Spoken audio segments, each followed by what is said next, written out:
আমি এসেছি হরিপুর ব্রিজে এসেছি। এটা কাগজে কলমে হচ্ছে মাওলানা সেতু নামে পরিচিত। ইয়াং বয়স, খুব ভালো লেগেছে এই ভাইদেরকে। এটা হৃদয়ে যদি আপনার হচ্ছে শুদ্ধতা থাকে, পবিত্রতা থাকে, শুভ্রতা থাকে, তখন কিন্তু মানুষ একটা ন্যাচারাল ছবি তুলতে পারে, মানুষকে ছবি তুলতে পারে, ভালো লাগা থাকে। তো এই কারণে কিন্তু এটা মানুষ পারে। তো আমার ভালো লেগেছে ইয়াং বয়স, তো তাদের সাথে কথা বলবো, তাদের পরিচয়, তাদের জীবন, তাদের ইনকাম, তাদের লক্ষ্য উদ্দেশ্য কথা বলবো এবং আপনাদেরকে জানাবো। ভাই ভালো আছেন? কি নাম আপনার? মোহাম্মদ আরিফ। আরিফ ভাই। জি ভাই। আপনার নাম? মোহাম্মদ মিলন। মিলন ভাই। আর আচ্ছা আরিফ ভাই, আপনার কতদিন ধরে শুরু করছেন এটা? আমার এটা পেশা জগৎ হয়েছে আজকে 4 বছর রানিং। 4 বছর। 4 বছর আগে অন্য জায়গায় ছিলাম, এখনো 4 মাস পর্যন্ত এই হরিপুরে আসছি। আচ্ছা আচ্ছা। আপনারা সেম? হ্যাঁ হ্যাঁ সেম। আচ্ছা, আগে তো মোটামুটি মানে আমি দেখলাম তো অনেকক্ষণ থেকে খেয়াল করলাম আপনাদের কিন্তু এখন পর্যন্ত মনে হয় ছবি তুলতে পারেননি। তো আপনার রেগুলার কেমন ছবি ওঠে এখন? মনে করেন না, প্রথম অবস্থায় যে সময় চালু হয়েছিল ওই সময় অনেকটা ভালো হয়েছিল।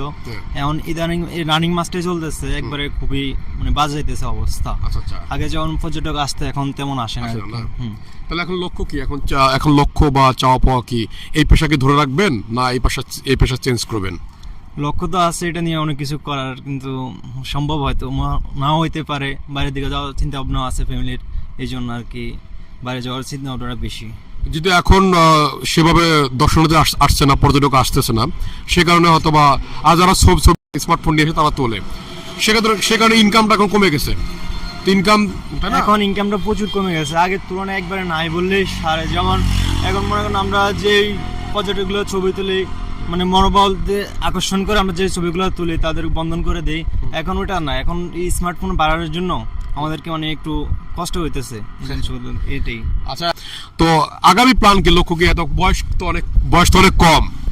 বয়স কম, এটা পেশা হিসেবে নিছি। এটা নিয়ে অনেক কিছু করার মানে স্বপ্ন আছে, মানে একবারে অনেক বড় করে নিব, যাতে বড় বড় প্রোগ্রাম, বিয়ের প্রোগ্রামগুলো বা বড় বড় প্রোগ্রামগুলো করতে পারি। আচ্ছা, যেহেতু এখানে ইনকামটা নাই বলে চলে, এখন খুব কম, সেক্ষেত্রে ইনকাম তো রেগুলারটা করতে হবে। ওকে, সেক্ষেত্রে ইনকামটা যদি করতে হবে, তো সেক্ষেত্রে ইনকামটা রেগুলার রাখতে হবে না? হ্যাঁ, ইনকাম রাখতে হবে, কিন্তু চেষ্টা করব যাতে টিকিয়ে রাখতে পারি পেশাটা। আর ইদানিং মাসে একটু কম আর কি, আশা আছে সামনে ঈদ উপলক্ষে মানে লোকজন হবে, এই আশায় আছি আর কি। আচ্ছা, এই ভাইদের সঙ্গে কথা বলে ভালো লাগলো।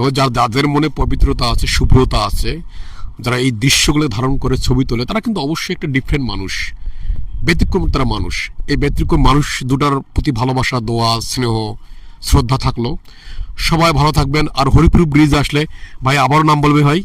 আমার নাম মোহাম্মদ আরিফ। হরিপুর ব্রিজে আসলে আমাদেরকে পাবেন। ভাইয়ের মোহাম্মদ মিলন। আচ্ছা, এই আরিফ ভাই, মিলন ভাই হরিপুর ব্রিজে আসলে এরা কিন্তু অনেক ভালো, জেন্টেল, ভালো মানুষ। তো যদি বা আপনাদের হাতে বা ছবি তোলার মতো অনেক থাকতে পারে, ইকুইপমেন্ট থাকতে পারে, কিন্তু এই ভাইদের মাধ্যমে দুটো ছবি তুলে দেখবেন, অনেক সুন্দর মাধুর্যপূর্ণ ছবি এই ভাইরা তোলে, যেটা আমি প্রমাণ।